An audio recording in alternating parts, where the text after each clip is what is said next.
Greetings, Read My Mind Radio family. Welcome back. I feel like I'm home. Well, I am. You know what I mean, right? That familiar place where you're comfortable, your needs are being met, and you feel loved and appreciated. That's what I want you to feel when you rock with Read My Mind Radio. Let's set this one off right. Come on. Can I kick it? Yes, you can. Can I kick it? Yes, well, let's go. I'm excited to kick off this first season. If you caught the Black History Month bonus episode, you already know. The season is called Doing Your Thing with Disability. I know some of y'all will say it a bit differently, as in doing your thing with disability. You should know that that is the feeling behind the season. I chose not to formally name it that way because not everyone gets that energy right when saying it. If you do appreciate and respect that vibe, by all means, feel free. If you do not, or you're questioning whether or not you're qualified to do so, don't. It's cool. Say it phonetically. Doing your thing with disability. What I hope to deliver during this season are 4 episodes with varying examples of people pursuing different goals in their lives for a variety of reasons. We're touching on accessibility, entrepreneurship, music expression, self-discovery, and more. I encourage you to listen between the words. Is that a thing? Sort of like reading between the lines. Throughout each episode, the energy is not about getting past or overcoming. Nah, that's what they talk about over there. The way we get down right here, we're doing it with disability. And to me, that's something to celebrate. Read My mind. Read My mind. This first season of Read My Mind Radio in 2022 is all about doing your thing with disability.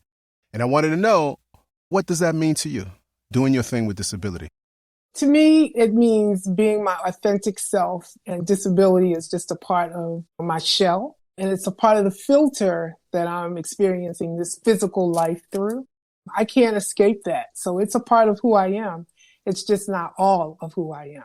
Who she is? Well, this is Marguerite Woods. I am a woman, a Black woman, with many interests. Mainly, I am having an experience as a spiritual being in my humanity. The roles that come up for me are absolutely a mom, family member, friend, a community person, she, her are my pronouns. And I have on a suit jacket, I think it's black, and I have on a blouse under it with fringe around the top yoke. I normally wear earrings because I like them a little artsy. They usually feel really creative to me. And I have on dark shades. I am Black, I am bald, I am beautiful, and I am bold. It's been a while now that I've been incorporating image descriptions as part of the podcast. I know there are some who may wonder why. It's a podcast after all. A big part of that is identity for me. I want you to know as much about the people that I'm presenting here on the podcast. Truth is, sighted folks still get the opportunity to access this information via non-visual medium because podcasts require an image to accompany the audio file. But there's more than identity in what we hear in the image description. Your outfit today, is there any particular reason that you wore what you wore?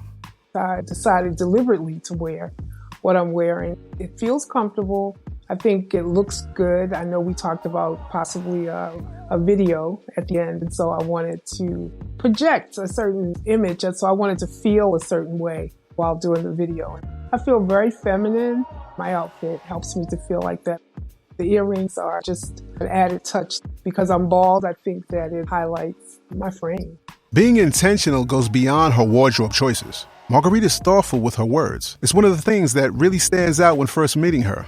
It's evident in the way she approaches each of the questions posed to her. How do you identify with disability? Wow, Thomas, that's a loaded question. How do I identify with disabilities?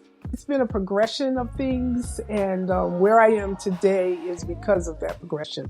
I don't want this to sound flat or linear. I arrived here.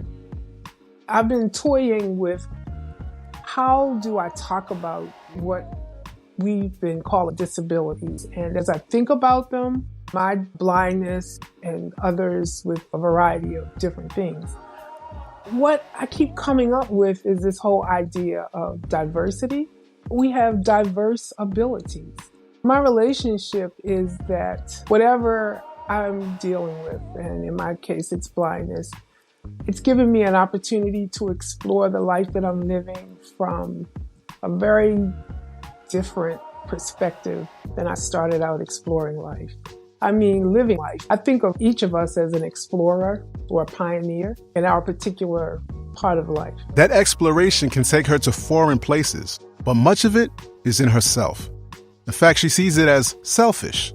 Everything that I experience, think about, relate to is totally through my filters. That in itself is selfish, but not in the way that I grew up thinking about the word selfish. There's no way to relate to life and be neutral because I'm relating to it through my filters. And every other person is as well. And the best I can do with that is expand my filters and expand the understanding from having experiences with other folks. If you prefer your ideas presented in a more concrete form, Marguerite offers a bit of a disability toolkit. In a practical way, the way I relate to disabilities is understanding that each one of us has to have an ideal of what we like to be able to do where we find ourselves, how we'd like to be able to manage whatever it is we're trying to move through. A philosophy, some skills, some technology and some techniques, and absolutely some guidance in any way that you can find it to help you better do what it is you're trying to do. One of those skills that Marguerite has built over the years is advocacy. It goes back to her childhood, growing up in Baltimore City, the area Marguerite describes as being designated for African Americans. There was a lot of feelings of just being done wrong, not being treated well. There was an energy of distrust, anger, but in the middle of all of that, I enjoyed the connection with family members and community members, and this sense of looking out for each other, a desire to move forward in a positive way, enjoying whatever life had to offer. I felt that the elders in my community were very interested in assuring that their children and the younger people in the community were able to enjoy the things they felt they had not been able to. The whole advocacy around that felt noble and it felt right to me. That relationship with the community equipped Marguerite with a strong, solid foundation. I grew up through the elementary and school years with all Black teachers in a Black community. I could feel the desire for them to give us their best, and they wanted us to be sent into the world with our best, doing our best. I ended up in senior high school going to a predominantly white school on the other side of town, and I deliberately chose that because I wanted to know what it felt like to have that experience. And so when I did get to that senior high school, I felt like I was very well equipped, even though I'd begun to hear stories that said we were marginalized and that we were lacking. Stories meant to weaken that foundation or penetrate her spirit. Advocacy became more than a way to impact her community. It helped her realize things about herself. For me, advocacy was about fighting for the underdog. It felt aggressive. I thought it was very necessary in that there was a certain way that you had to go about it in order to gain the results that you were asking for. It didn't feel good in my spirit. That anger and that venom and using it to ask for what you wanted, while it seemed to be effective, it was not a good space for me. Over time, Marguerite came to realize that in the way she and so many of us view advocacy, trained her to only consider what was not working. It started to make sense to me that if that's what you're pointing out all the time, that's all you're setting yourself up to see. When things are coming that are what you do want, how will you recognize it if all you're focused on are the things that don't work? Sometimes the things that I'm wanting to experience, they reveal themselves in small ways.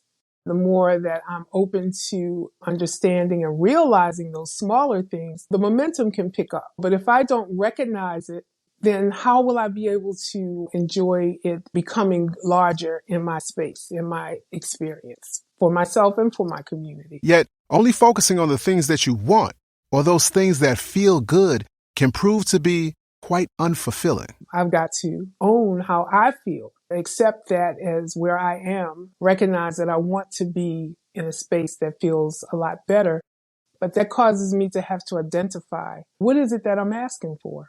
And I'm telling you that that's not been the easiest thing to do. Even when I'm talking to people and I ask, what do you want? We even talk about what we want in the negative. I know most people can easily tell you what we don't want, but ask them what they do want. It's a very different conversation. That was not just a conversation for others. That was a conversation for myself as well. This really seems about knowing yourself, and there's some real value in that. I'm getting to the space and the place where I have an opinion, I have a thought, and it's authentic. It's mine. You have a thought and an opinion, and it is yours. No matter what I think about it, it is yours. I do have the right to my opinions and my thoughts, and I want to be respected. So if I'm going to respect myself, I've got to respect you. Even if I don't agree with you, I've got to respect that you have it. But that does not stop me from asking for what I want. I'm not telling you that you're wrong, but I'm asking for what I want and what I need. I need to articulate and be really clear about what I'm asking for. So I keep defining and keep gaining the clarity. I'm not recommending this as a way for anybody to go. I'm just merely trying to tell you what's happening with me. She really is on an exploration. Her advocacy continues to have practical applications. As the president of the at-large chapter of the National Federation of the Blind in Maryland, she's ready when necessary to respond to issues of particular concern to her community. We discovered that the state of Maryland was planning to discontinue bus transportation from Baltimore City to the surrounding counties for the most part. And they quietly were holding community meetings. I was thinking about my community that I actually live in, not just the blind community, but the community of Baltimore City, which was being affected. And I knew about a group that I'd been in connection with for many years. I would go there and talk to them. The organization is called BDS, Healthy Aging Networks. Marguerite built a relationship with them over the years, where she, along with a group of members from her chapter, would speak to the organization as a way to allow people to see into the community. I knew that they had gone virtual. I got in touch with the woman who runs it, Betsy Simon, and told her what I'd like to do. So she invited me to the call to share with the partners that met with her. The partners were different community agencies, city and state agencies, as well as community organizations and community leaders, and asked them to participate in the testimonies as well. Well, I'm not exactly sure what happened, but that idea of dropping the bus service was discontinued. There's real power in organizing with those who share a mutual interest. One of the ladies in our group had been writing directly to the CVS's and the Walgreens saying, look, we in Baltimore City want vaccinations and our officials are not helping us. Can you help us get vaccinated? So they were ignoring her letters. Walgreens somehow had these extra vaccinations, 850 of them. They went to the Baltimore City Health Department and said, listen, we've got these vaccinations. We can show up on Saturday with the pharmacist. You get the people. The health department told them, no, there's no way we can do that. They remembered the woman in our group who had been writing to them. They shouted out to her. And she got in touch with Betsy Simon and she sent a call out to everybody on her list.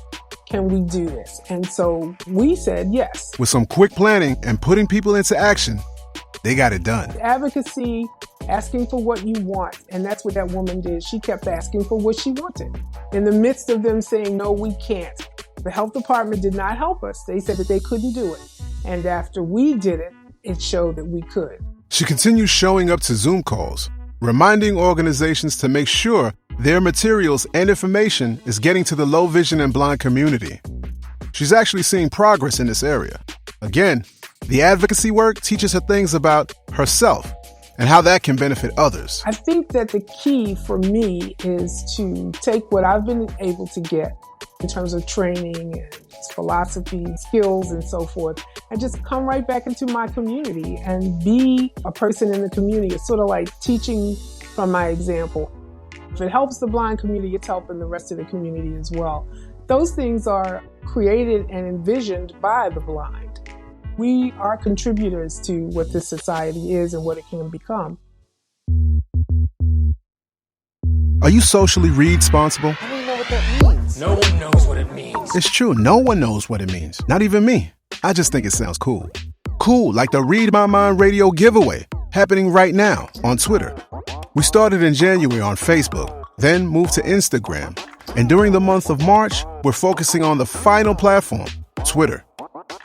All you have to do to be entered into the drawing is like and retweet any of the posts I tweet out relating to the Read My Mind radio giveaway during the month of March. So go on over and follow at TSRead. And again, like and retweet any of the posts related to the giveaway. Our social media manager, Annie, will gather all of the names at the end of the month, and we will draw a winner that we'll announce in April. During the next episode in March, we'll announce the winner of the Instagram giveaway.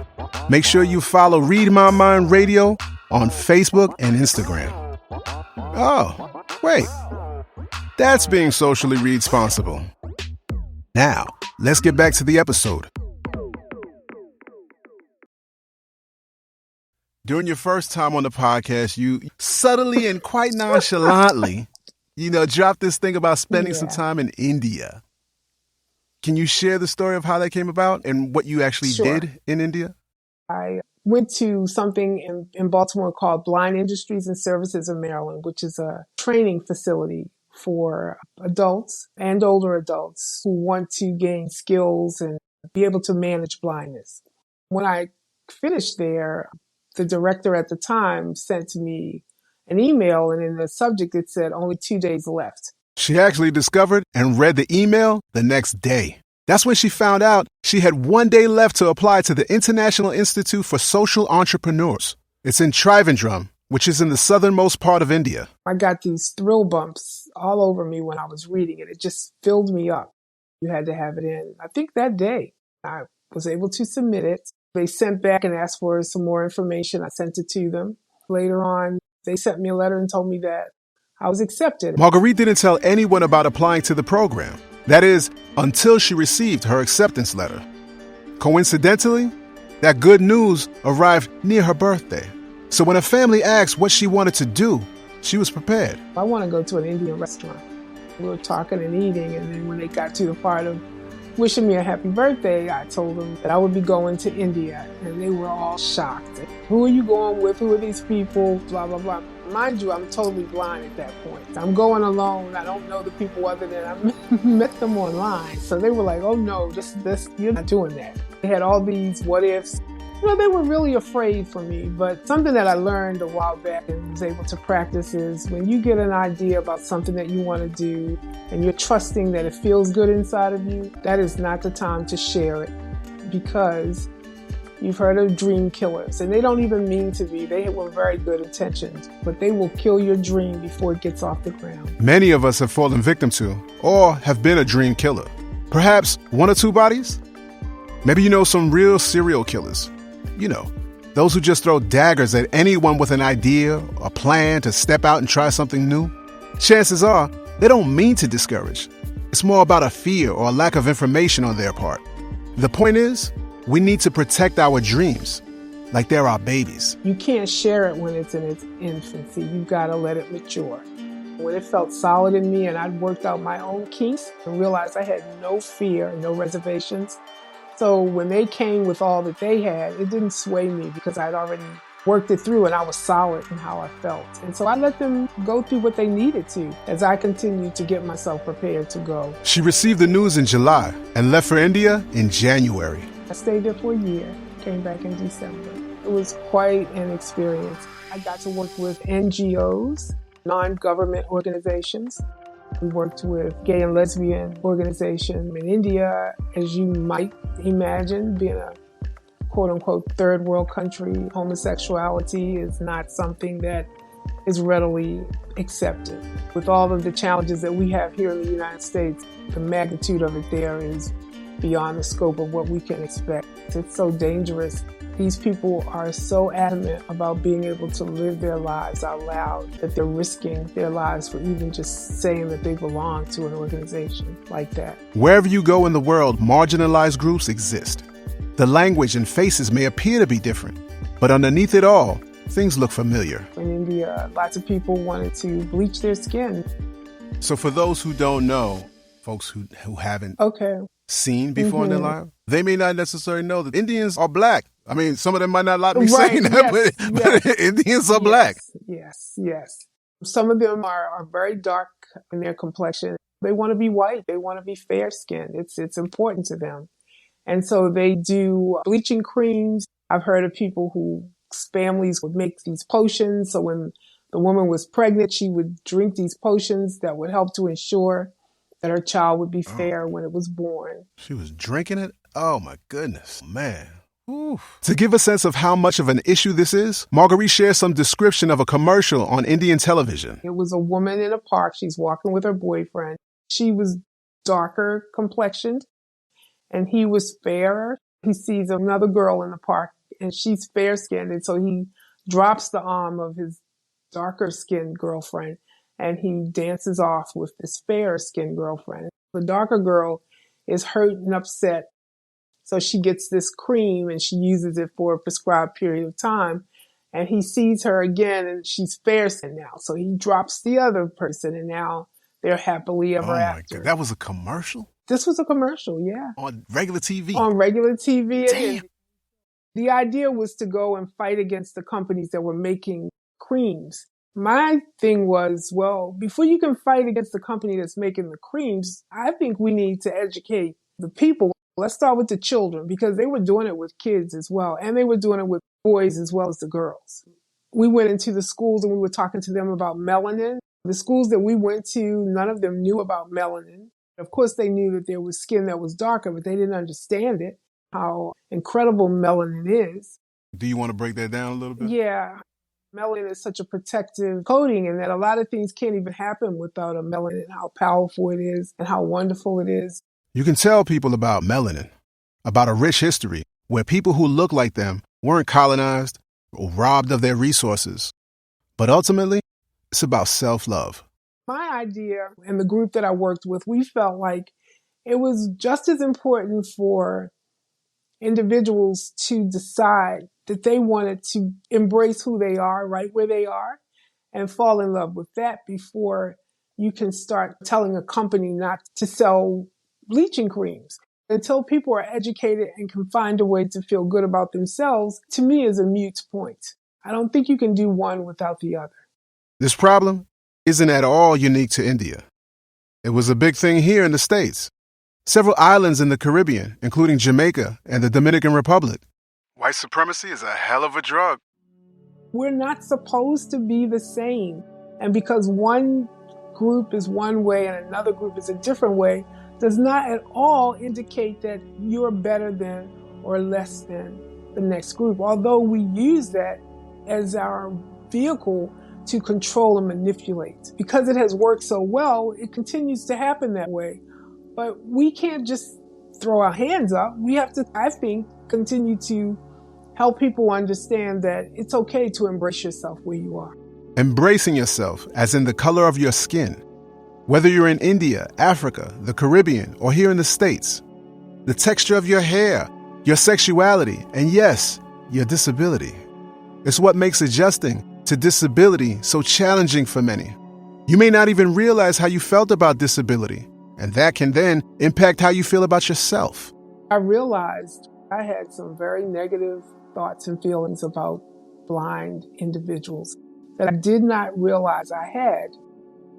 I realized that when I saw a blind person, I felt something that I didn't bother to identify. But what I did recognize was that I was glad it was not me.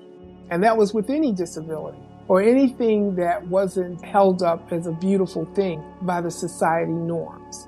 And that even meant the color of my skin, the texture of my hair. All of that was a part of it. Those were feelings that were held inside in secret, depending on what company I was in.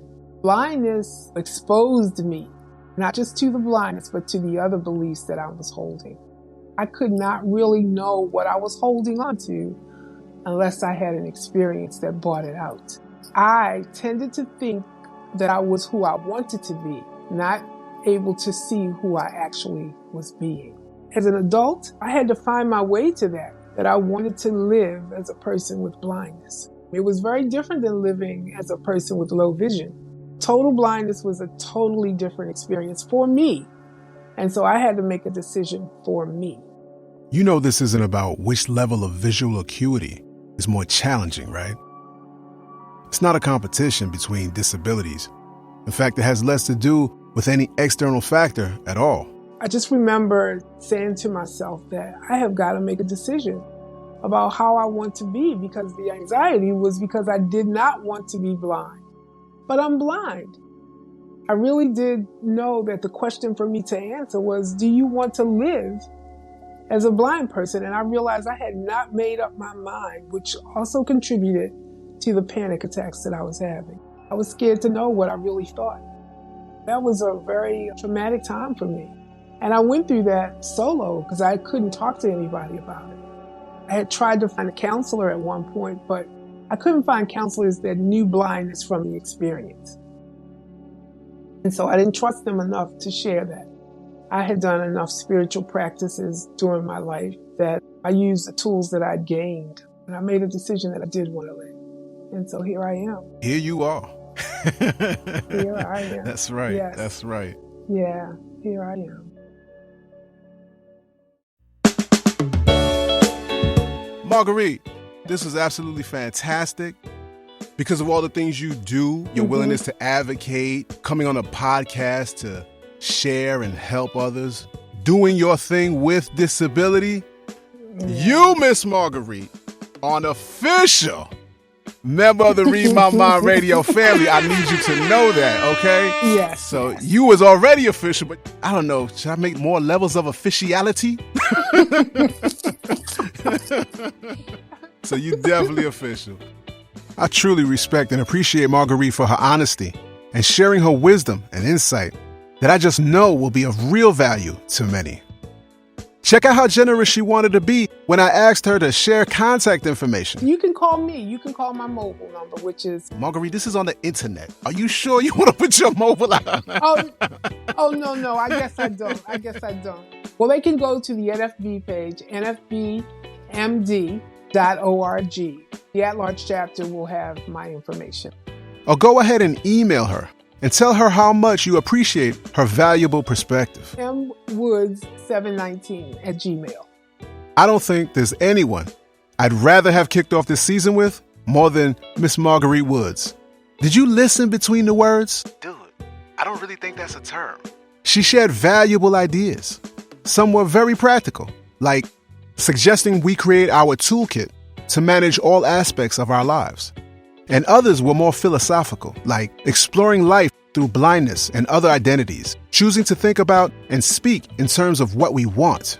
That, to me, is so powerful and honestly feels important for me where I'm in my life right now. You know, let me put that into practice right now. I want you to share this episode with at least one other person and let them know they can follow or subscribe to the podcast just as you did, to make sure they don't miss any episodes. I want you to tell them they can do that wherever they get podcasts. Let them know they can find transcripts and more at readmymind.com. And of course, make sure they know that's R to the E. I. D, and that's me in a place to be. I like his last name. Ooh, I like that. That was good. Peace.